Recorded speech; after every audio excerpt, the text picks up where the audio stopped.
শহীদ সাইফুল ইসলাম আলিফদেরকে তোমরা হত্যা করে তাওহীদের জাগরণ বন্ধ করে দিতে পারবে না। আজ বাংলাদেশের ঢাকা বিশ্ববিদ্যালয়, প্রত্যেকটি পাবলিক এবং প্রাইভেট বিশ্ববিদ্যালয়গুলো থেকে আমাদের সন্তানেরা একত্ববাদ এবং তাওহীদের চেতনা নিয়ে রাজপথে নেমে আসছে।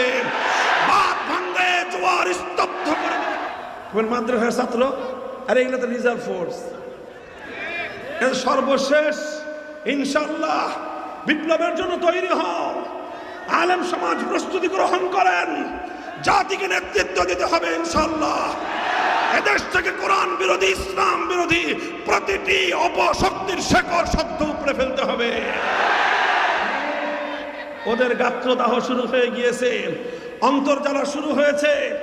বাংলাদেশকে যারা বন্দী করে রাখতে চেয়েছিল, বাংলাদেশকে যারা কররাজ্য পরিণত করতে চেয়েছিল, করদ রাজ্যে, বাংলাদেশের স্বাধীনতা